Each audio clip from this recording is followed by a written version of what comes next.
Well, what do we have here? These look unusual. They look like CD players, but there's got to be a story behind these because, of course, they do. Stick around, and I'm going to show you what these guys are, how they work, and why they're kind of cool. Let's go into the Monroe world. Hi, everyone. Shane R. Monroe here. I was at Goodwill and ran across these two guys just stacked on top of each other, sitting on a shelf.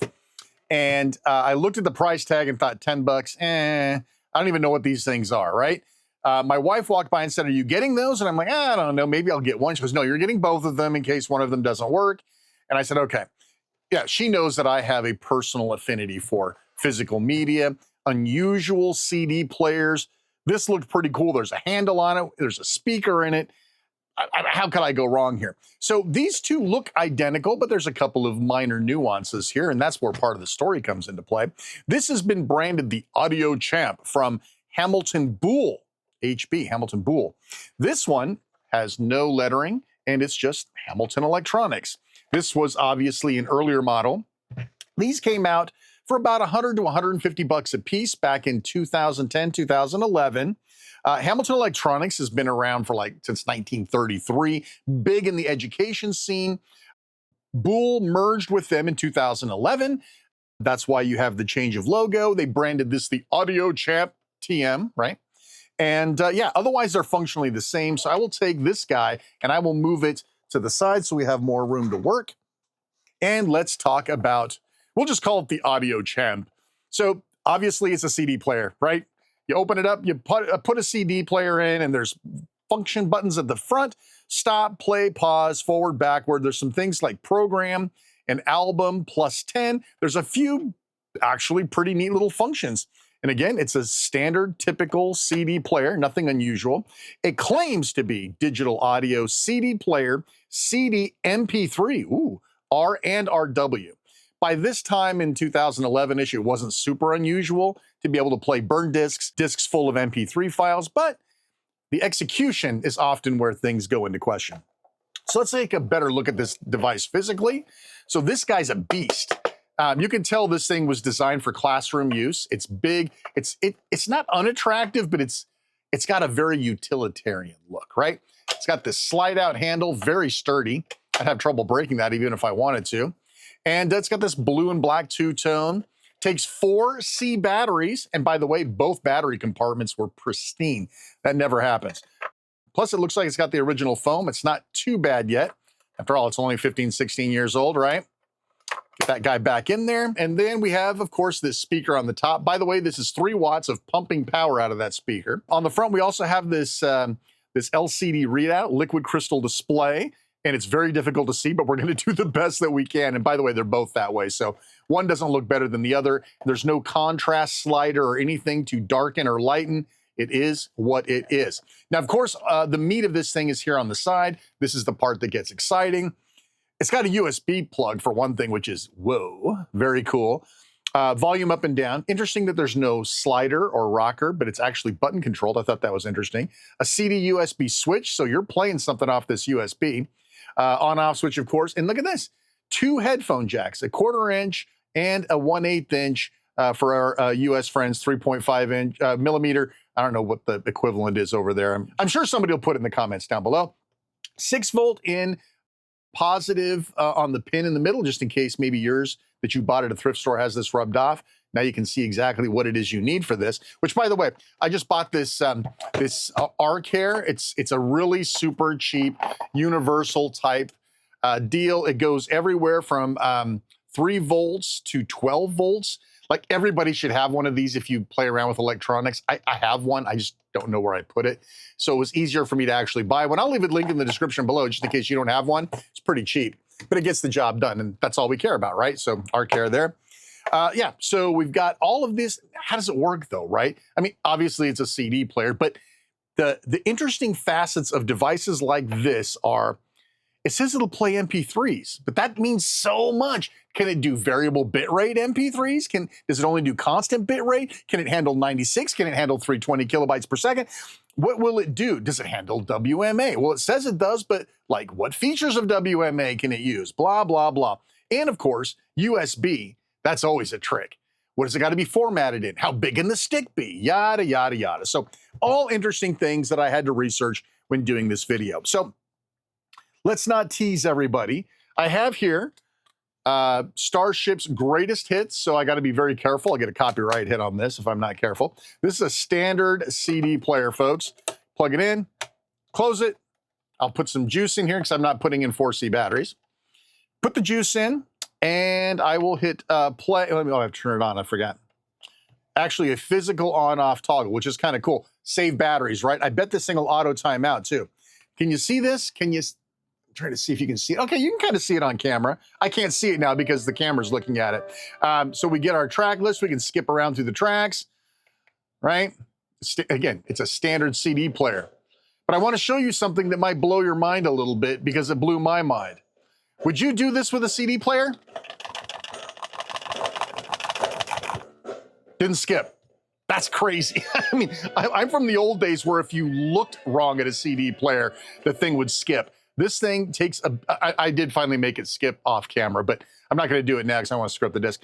But yeah, I mean, I beat the crap out of it and it finally did skip. But I mean, dude, seriously, dude, that's great anti-skip in this guy. Yeah, so it's basically, it's a CD player, right? How loud will it go? I will turn it up just for a moment because I don't want to get the copyright hit. But that's pretty good for 3 watts, right? I have to yell over it.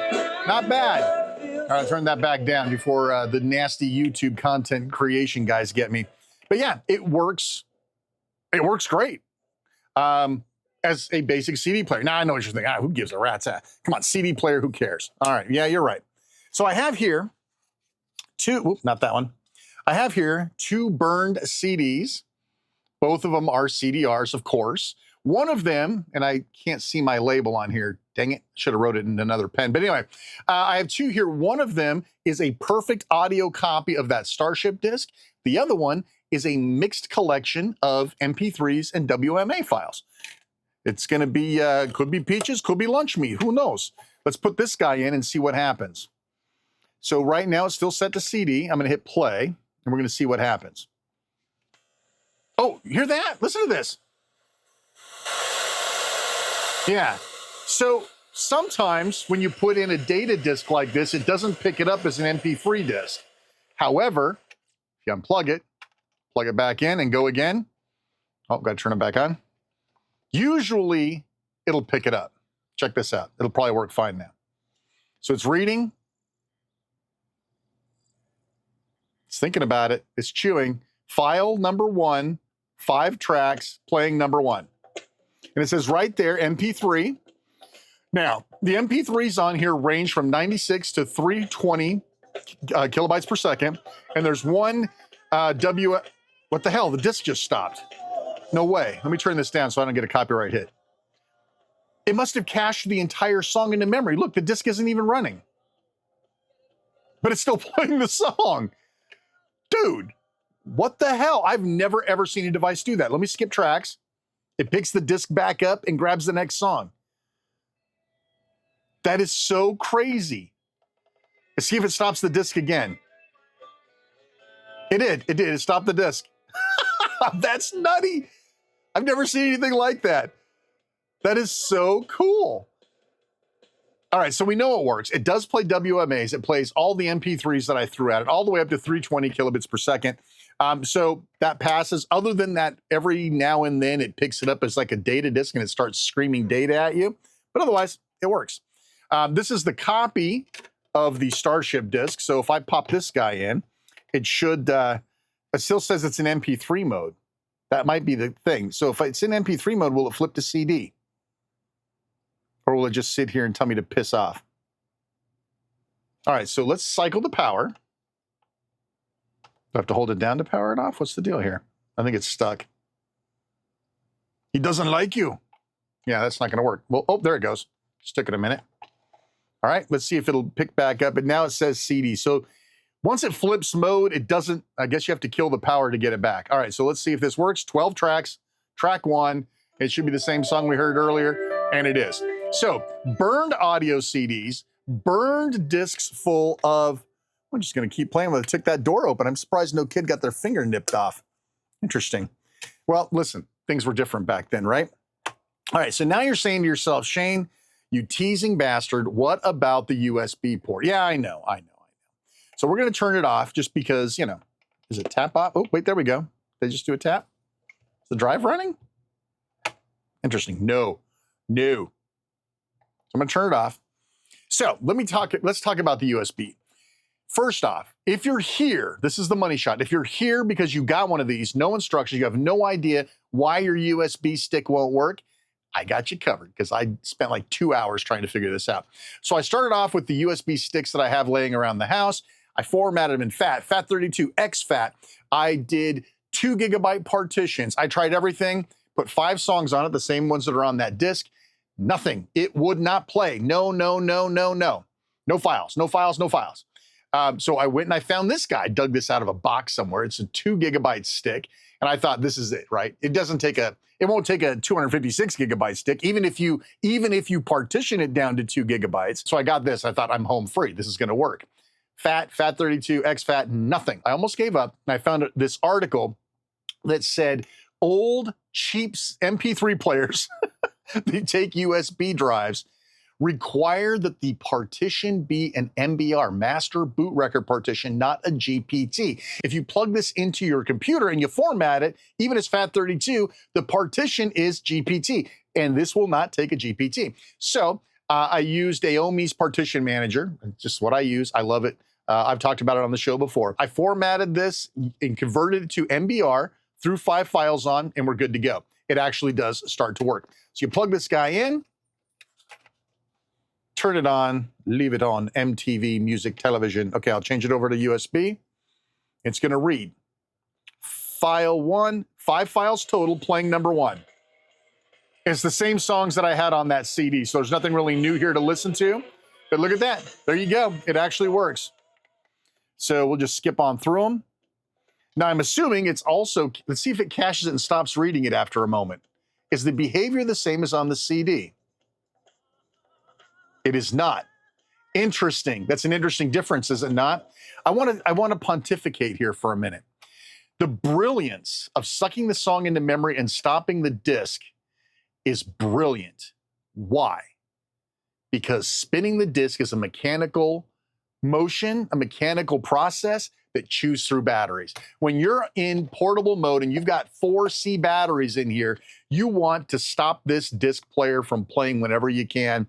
And it's brilliant. The concept that they said, you know what, we'll put enough memory in here to cache a song, and that way we can stop the disc.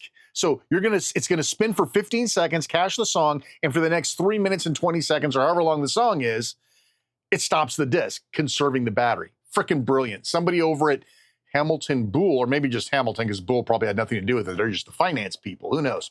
But yeah, here you go. For those of you who are kind of curious about this, top-loading portable classroom CD player with USB and MP3, Audio Champ, yada, yada, yada. I also noticed that HamiltonBuhl has a different address than Hamilton had. So Hamilton must have moved in with Buhl, huh?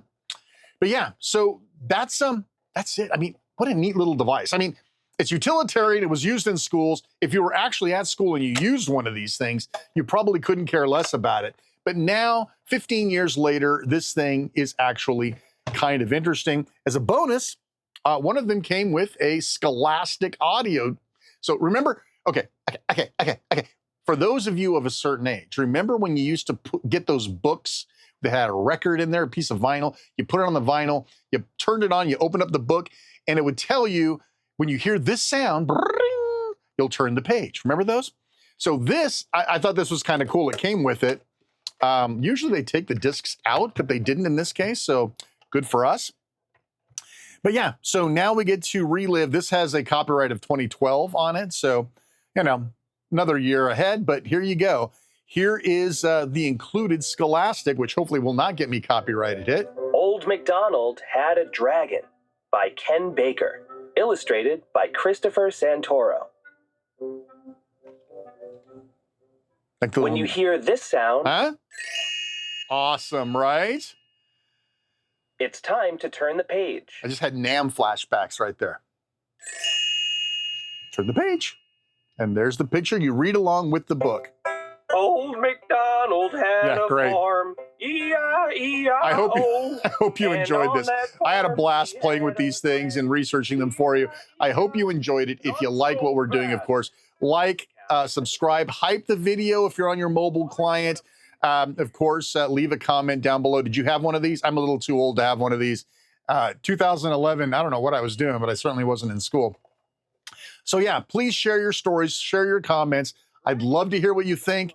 One of these is going to work with me. One of these is going to be on my desk with a stack of CDs next to it. And that's what I'm going to play when I need to close the door, calm down a little bit, and just chill and focus. Now I've got this great thing. I don't need a set of headphones for it. And it'll take whatever beating I give it. It's going to do it for me. Hope you like this. Thanks so much for watching. I'm Shane R. Monroe. Take care. We'll see you next time. Don't forget to turn the page. Farmer could sing E-I-E-I-O.